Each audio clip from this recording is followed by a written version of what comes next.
নমস্কার, CNN 24 সান্ধ্যকালীন সংবাদে আমি অভিষেক পাল আপনাদের সবাইকে স্বাগত জানাচ্ছি। বিস্তারিত খবরে যাওয়ার আগে প্রথমে দেখে নেব আজকের বিশেষ খবর একবার। ঘুষের মামলায় শিলচরের রেলওয়ে ইঞ্জিনিয়ারকে গ্রেফতার করল সিবিআই।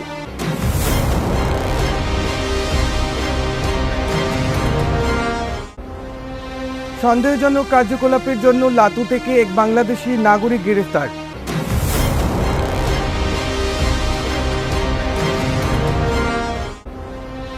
দুধপাতিলে গুরুচরণ বিশ্ববিদ্যালয়ের ক্যাম্পাস হলে উপকৃত হবে বৃহত্তর এলাকার ছাত্রছাত্রী।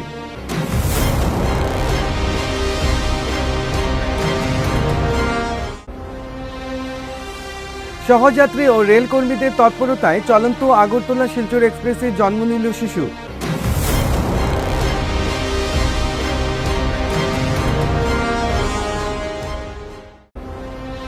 শহীদ বেজা বৈষ্ণব বাউরির শহীদ দিবস উদযাপন ও বিশেষ সংবর্ধনা অনুষ্ঠান।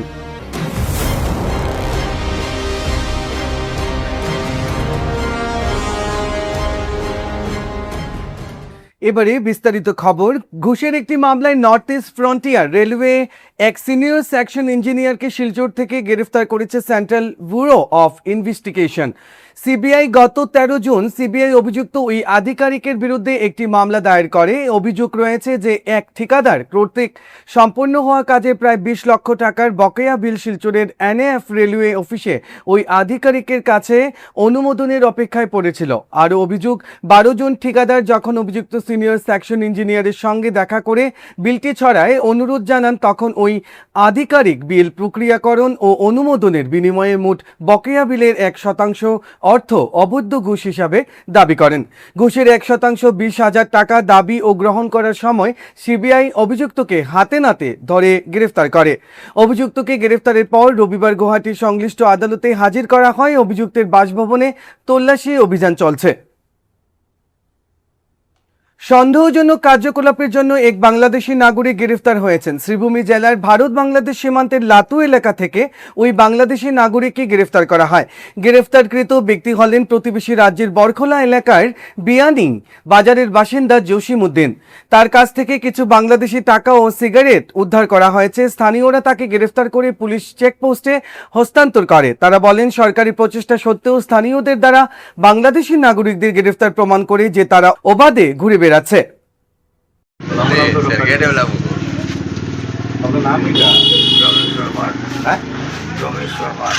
গ্রামীণ সরকার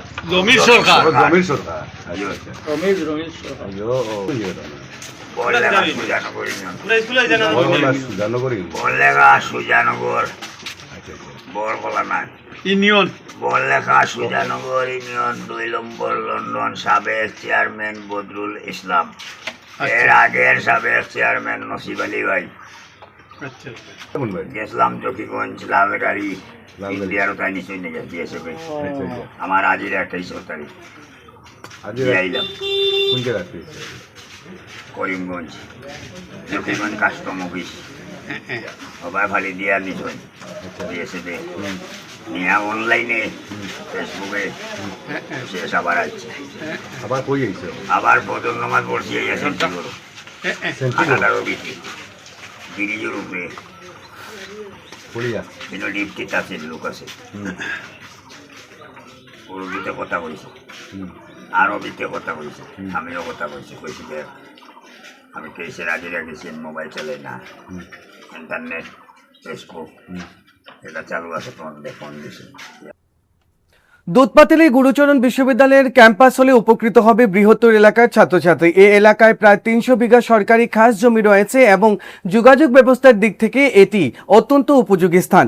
সোমবার সাংবাদিকদের মুখোমুখি হয়ে কাছা জেলা পরিষদের চেয়ারম্যান কঙ্কন নারায়ণ শিকিদার বলেন, বিগত প্রায় 1 বছর এর আগে আসামের মাননীয় মুখ্যমন্ত্রী বেশ কয়েকটা কলেজকে বিশ্ববিদ্যালয়ে পরিণত আসাম স্টেট বিশ্ববিদ্যালয়ে রূপান্তরিত করেছেন। আর আমরা খুবই আনন্দিত যে আমাদের এই অঞ্চলের শিক্ষার প্রতিষ্ঠান গুরুচরণ কলেজ অত্যন্ত পুরানো এই গুরুচরণ কলেজে তারও স্টেট ইউনিভার্সিটিতে রূপান্তরিত করার প্রয়াস উনি করেছেন এবং সেটা ঘোষণা দিয়েছেন। ইতিমধ্যে সেই বিশ্ববিদ্যালয়ের ক্যাম্পাস স্থাপনের জন্য বিভিন্ন স্তরে বিভিন্ন ধরনের জায়গা দেখাশোনা চলছে।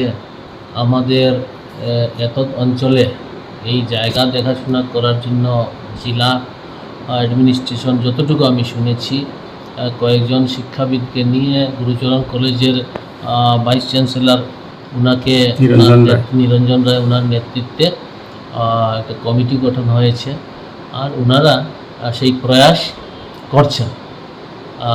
আমরা গুরুচরণ কলেজকে ইউনিভার্সিটি রূপান্তরিত করার পর আমরা কয়েকজন একটু চিন্তায় ছিলাম যে কলেজটা কোন দিক দিয়ে হলে ভালো।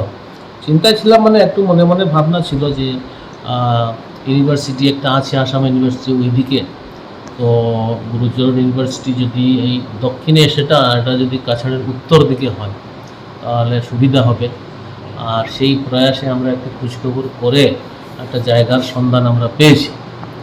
আর সেই জায়গা সম্পূর্ণ সরকারি জায়গা, প্রায় 300 বিঘার কাছাকাছি সেই জায়গা, সম্পূর্ণ দখলমুক্ত জায়গা। আর ফিজিবিলিটি হচ্ছে এই জায়গাটা শিলচর শহর থেকে ম্যাক্সিমাম 4-5 কিলোমিটারের দূর, খুব ইতিমধ্যে সম্পন্ন হবে, যার কারণে শিলচর টাউনের সঙ্গে তার যে সংযোগ আরও বৃদ্ধি হবে।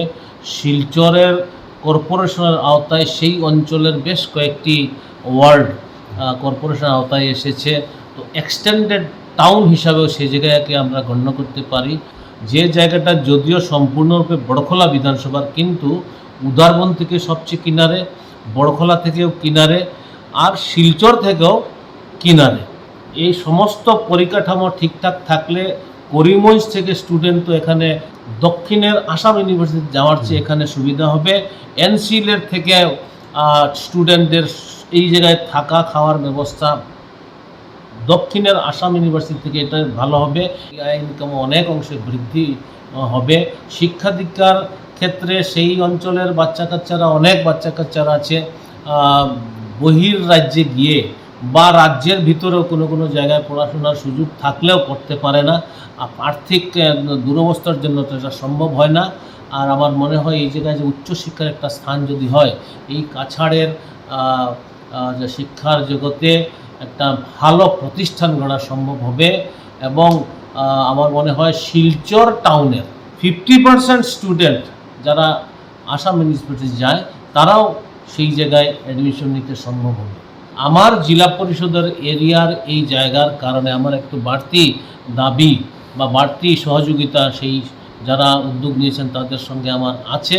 আর আমি ইতিমধ্যে কমিটি যেটা আছে, যারা শিক্ষকরা আছেন, প্রফেসররা আছেন, তাদের সঙ্গে আমার সম্পর্ক হয়েছে। ওনারা আরও 2-1টা জায়গা দেখেছেন, রিপোর্ট হয়তো দেবেন। আর আমি আশাবাদী যে ওনারাও এই জায়গা দেখে জায়গার প্রতি ওনাদের সহমত, আমাদের যে মনোভাব সেই মনোভাবের সঙ্গে ওনাদেরও মনোভাব সমান হবে।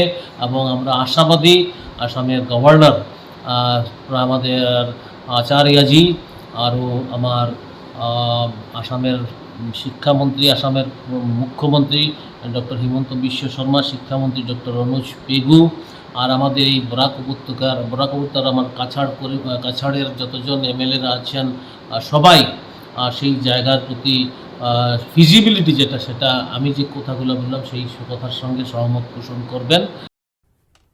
চলন্ত আগরতলা শিলচর এক্সপ্রেস জন্ম নিল শিশু। সহযাত্রী ও রেলকর্মীদের তৎপরতায় নিরাপদ প্রসব শিলচরে পৌঁছেই মা ও নবজাতককে পাঠানো হলো হাসপাতালে। চলন্ত আগরতলা শিলচর এক্সপ্রেস ট্রেনে এক প্রসূতি মহিলার সন্তান প্রসবের ঘটনাকে ঘিরে মানবিকতার এক অনন্য নজির দেখা গেল। যাত্রাপথেই প্রসব বেদনা শুরু হলে সহযাত্রী ও রেলকর্মীরা দ্রুত এগিয়ে এসে প্রসূতির পাশে দাঁড়ান। সহযাত্রীদের সহযোগিতায় ট্রেনের মধ্যেই নিরাপদে একটি শিশুর জন্ম হয়। পরে ট্রেনটি শিলচর রেল স্টেশনে পৌঁছালে নবজাতক ও তার মাকে দ্রুত অ্যাম্বুলেন্সে করে শিলচর মেডিকেল কলেজ ও হাসপাতালে পাঠানো হয়। এসমে সাহায্যের হাত বাড়িয়ে দেন শহরের তরুণ সমাজকর্মী সুবীর ধর। রেলকর্মী ও সহযাত্রীদের তৎপরতায় মা ও নবজাতককে দ্রুত চিকিৎসার আওতায় আনা সম্ভব হয়। ঘটনাটি যাত্রীদের মধ্যে ব্যাপক প্রশংসা কুড়িয়েছে। চলন্ত ট্রেনে উপস্থিত সকলের মানবিক উদ্যোগে মা ও নবজাতক নিরাপদ থাকায় স্বস্তি প্রকাশ করেছেন অনেকে। আমিও আইসি আর লগে একজন যাত্রী আসলাম, দিদি একজন, তাইনি বাচ্চাটার প্রসব করবার সময় খুব হেল্প করতেন। এখন আমরা এখানে যে জিআরএফ আসলো, দাদা বজনদা টিটি, তারা সবে মিলিয়ে আমরা এখন অ্যাম্বুলেন্স দেখার পরে পাটানিয়ার মেডিকেল কলেজও। বাকিটা আমরা কোনো বাইট বা নিউজের মধ্যে আপনারা দেখতে পারবা নবজাত শিশুর কই আছে কই না। 14 জুন রবিবার কাছাড় জেলার ছোট জালেঙ্গার মাল্টিপারপাস হলে অত্যন্ত মর্যাদা ও শ্রদ্ধার সঙ্গে স্বাধীনতা সংগ্রামী শহীদ বেজা বৈষ্ণব বাউরি বিজু এর শহীদ দিবস উদযাপন করা হয়। এক বিবৃতিতে অভ্যর্থনা কমিটির সভাপতি সঞ্জীব রি ও সম্পাদক দিলীপ রি, সমন্বয় কমিটির সভাপতি সন্তরি ও সম্পাদক প্রসেনজিৎ রি এবং সৌদ অসম বাউরি ক্ষেত্রপাল রি, সমাজ কেন্দ্রীয় কমিটির সহ সাংগঠনিক সম্পাদক জিতেন্দ্র চন্দ্র বাউরি জানান, অনুষ্ঠানের সূচনার শহীদ বেজা বৈষ্ণব বাউরির পবিত্র স্মৃতির প্রতি গভীর শ্রদ্ধাঞ্জলি নিবেদন করা হয়। তার আত্মত্যাগ, দেশপ্রেম এবং সংগ্রামী চেতনাকে স্মরণ করে উপস্থিত অতিথিবৃন্দ ও সমাজের বিশিষ্টজনেরা তার আদর্শ নতুন প্রজন্মের মধ্যে ছড়িয়ে দেওয়ার আহ্বান জানান। এই বিশেষ অনুষ্ঠানে সমাজের উন্নয়ন ও কল্যাণে গুরুত্বপূর্ণ অবদান রাখা এবং বর্তমানে পরলোকগত বিশিষ্ট সমাজকর্মীদের শ্রদ্ধাঞ্জলি নিবেদন করে তাদের পরিবারের সদস্যদের সম্মাননা প্রদান করা হয়। পাশাপাশি সমাজের গর্ব ও কৃতি ব্যক্তিত্ব ডাক্তার সুপ্রিয়া বাউরি, গৌতমরাজ বাউরি, অসম বিশ্ববিদ্যালয়, Uttam Bauri, martial art, Shibrasan Bauri, BSF এবং দেবজিৎ বাউরি, ভাইস চেয়ারম্যান, কাছাড় জেলা পরিষদকে বিশেষ সংবর্ধনা জানানো হয়। এছাড়াও বাউরি সমাজের পঞ্চায়েত প্রতিনিধিগণ, বিশিষ্ট সমাজকর্মীবৃন্দ এবং কাছাড়, হাইলাকান্দি ও শ্রীভূমি জেলার এইচএসএলসি ও এইচএস পরীক্ষায় উত্তীর্ণ ছাত্রছাত্রীদের সংবর্ধিত করা হয়। সমাজের ঐতিহ্য ও সাংগঠনিক কাঠামোকে সম্মান জানিয়ে 3 জেলার মাঝি ও মুরুলদেরও বিশেষ সম্মাননা প্রদান করা হয়। এই অনুষ্ঠান কেবল একটি স্মরণ সভা নয়, বরং সমাজের ঐক্য, শিক্ষা, সংস্কৃতি এবং সামাজিক অগ্রগতির এক উজ্জ্বল দৃষ্টান্ত হয়ে উঠেছে। শহীদ বেজা বৈষ্ণব বাউরির আদর্শকে ধারণ করে সমাজের সর্বস্তরের মানুষকে একসঙ্গে এগিয়ে যাওয়ার প্রেরণা জুগিয়েছে এই মহতী আয়োজন। তাছাড়া 3 জেলার প্রতিনিধি, সমাজের প্রবীণ সদস্য, মাঝি, মুরল ও বিশিষ্ট ব্যক্তিবর্গের উপস্থিতিতে এবং সর্বসম্মতিক্রমে সদৌ অসম বাউরি ক্ষেত্রপাল, বড়ি সমাজের কাছাড়, হাইলাকান্দি ও শ্রীভূমি জেলা কমিটি গঠন করা হয়। এই ঐতিহাসিক পদক্ষেপ বাউরি সমাজের ঐক্য, সংগঠন ও সার্বিক উন্নয়নের পথে এক নতুন অধ্যায়ের সূচনা করেছে। নবগঠিত কমিটির প্রতি আন্তরিক শুভেচ্ছা ও অভিনন্দন জানানো হয় এবং সমাজের কল্যাণে তাদের সফল ও গঠনমূলক ভূমিকা কামনা করা হয়। আজকের যে বিষয় এটা হলো আমার বাৎসরিক, আমরা সমাজের বিজু বৈষ্ণব বাউরি স্বাধীনতা সংগ্রামীর লাগে 1932 ইংরেজি তারে ব্রিটিশের সময় যে মানে জেলের মধ্যে রাখছিল, এই দিনটা হিসাবে আজকে আমরা পালন করিয়া যাইরাম। এবং তার সঙ্গে আমরা সমাজের যে যে ছোট ছোট বাচ্চারা উচ্চ শিক্ষা জ্ঞাপন করছে তারারে আমরা আজকের দিনে সম্বোধনা অনুষ্ঠান জানাইরাম এবং তারারে আমরা সম্মানিত জানাইরাম। এখানে অনুমানিক আজকে মানুষ কতজন হইব তোমরা সমাজে? ম্যাক্সিমাম 2000। এখানে কোন কোন জায়গা থেকে এখানে উপস্থিত হয়েছে তোমরা? এখানে 3 ডিস্ট্রিক্ট, কাছাড়, করিমগঞ্জ, হাইলাকান্দি, 3 ডিস্ট্রিক্টের ডিস্ট্রিক্টে আছে। এটাই কইরাম যে আজকে যে এই যে এত অঞ্চলের মানুষ এখানে আইছে, আমি সমাজের প্রতি ধন্যবাদ জানালাম।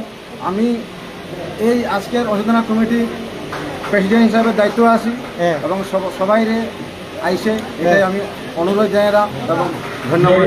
নমস্কার। কাছাড় জেলার অবৈধ মদ পাচারের বিরুদ্ধে বড়সড় সাফল্য অর্জন করেছে কাছাড় পুলিশ ও আবগারি বিভাগ। যৌথ অভিযানে আসাম মিজোরাম সীমান্তবর্তী ধলাই এলাকায় একটি 6 চাকা ট্রাক আটক করে বিপুল পরিমাণে অবৈধ ভারতীয় তৈরি বিদেশি মদ এবং বিয়ার উদ্ধার করা হয়েছে। পুলিশ সূত্রে জানা গেছে, গোপন সূত্রের ভিত্তিতে পরিচালিত অভিযানে ট্রাকটিতে তল্লাশি চালিয়ে মেঘালয়ে বিক্রির জন্য নির্ধারিত মোট 232 কার্টুন মদ ও বিয়ার উদ্ধার করা হয়। প্রাথমিক তদন্তে জানা গেছে, নিত্য প্রয়োজনীয় সামগ্রীর আড়ালে কৌশলে এসব মদ লুকিয়ে মিজোরামে পাচারের চেষ্টা করা হচ্ছিল। অভিযানের সময় ট্রাকের চালককে গ্রেপ্তার করা হয়েছে। তার বিরুদ্ধে প্রয়োজনীয় আইনি ব্যবস্থা গ্রহণ করা হয়েছে। পাশাপাশি এই পাচার চক্রের সঙ্গে জড়িত অন্যান্য ব্যক্তিদের শনাক্ত করতে তদন্ত অব্যাহত রয়েছে বলে জানিয়েছে পুলিশ। কাছাড় পুলিশ ও আবগারি বিভাগের এই যৌথ অভিযান অবৈধ মদ পাচার চক্রের বিরুদ্ধে প্রশাসনের কঠোর অবস্থানেরই প্রতিফলন। প্রশাসনের পক্ষ থেকে জানানো হয়েছে, সীমান্তবর্তী এলাকাগুলোতে নজরদারি আরও জোরদার করা হবে এবং ভবিষ্যতেও এই ধরনের অবৈধ কর্মকাণ্ড রুখতে নিয়মিত অভিযান চালানো হবে। এদিকে সচেতন মহলের দাবি, শুধু চালক বা পরিবহনকারীদের বিরুদ্ধে ব্যবস্থা নিলেই হবে না, বরং এই চক্রের মূল হোতাদের চিহ্নিত করে আইনের আওতায় এনে দৃষ্টান্তমূলক শাস্তির ব্যবস্থা করতে হবে। তাহলেই অবৈধ মদ পাচারের মতো অপরাধ কার্যকরভাবে নিয়ন্ত্রণ করা সম্ভব হবে।